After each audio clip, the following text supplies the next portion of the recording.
মানিক একজন কম্পিউটারের দোকানদার। আমি কম্পিউটারে বিভিন্ন কাজ করি, অনলাইনের কাজ, ফটোকপি, ছবি তোলা টোলা সব কিছু। উনি আমার কাস্টমার হিসেবে আসছেন, উনি মাঝে মাঝে আসেন, এসে কাজ করান, কিন্তু যে বিল, তার যে বিল আছে টাকা, সেই টাকা তিনি পরিশোধ করেন না। ওই 100 টাকা বিল আসলে 10-20 টাকা দেন, টাকা চাইলে তিনি আমার উপর চোখ রাঙান, বিভিন্ন হুমকি টুমকি দেন। আর ওই এলাকার স্থানীয় পাশেই বাড়ি, সেই ভয়ে আমিও তেমন কিছু বলতাম না। গতকালকে তিনি আমার কাছে কাজের অজুহাতে আসছেন, কিছু এলোমেলো দলিল নিয়ে, যেগুলো আমার করা সম্ভব হয় নাই। আমার হাতে সময়ও ছিল না, তারপর আরও অন্যান্য কাজ ছিল, বিভিন্ন কারণে আমি করতে পারি নাই। না করতে পারার কারণে সে আমার উপর চাপ প্রয়োগ করে। চাপ প্রয়োগ করলে আমি বলি, না ভাই, আমার করা সম্ভব না, আমার এখন সময় নেই।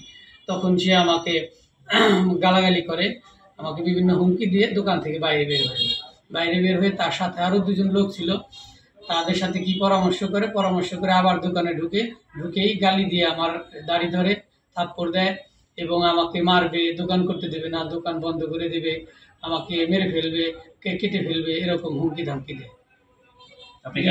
তখনই গিয়ে থানায় যাই, হাসপাতালে যাই, হাসপাতাল থেকে ব্যান্ডেজ করে এসে প্রাথমিক চিকিৎসা নিয়ে, আমি যেখানে ব্যথা পাই, দাড়িতে ব্যথা পাই, প্রাথমিক চিকিৎসা নিয়ে আমি গিয়ে থানায় যাই। থানার ওসি স্যারের সাথে কথা বলি। ওসি স্যার আমাকে আশ্বস্ত করেন যে একটা অভিযোগ দেন, আমরা ব্যবস্থা নিচ্ছি। পরবর্তীতে আজকে দুপুরে তারা যাচাই বাছাই করে ইনভেস্টিগেশন করে আজকে দুপুরবেলা মামলা এন্ট্রি করেছে। এটা আমি শেষ খবর জানি আর কি। আমি কোনো প্রকার রাজনৈতিক দলের সাথে জড়িত নই এবং আমি সময়ও পাই না কোথায় যাওয়ার, শুধু ব্যবসার কাজে। আর সে রাজনৈতিক দল বলতে সে আসলে রাজনৈতিক দলের নাম ভাঙিয়ে খায়।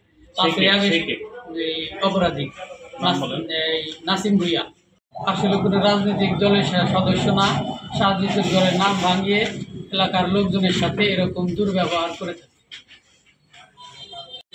দেশ টিভি বাংলার সাংবাদিক।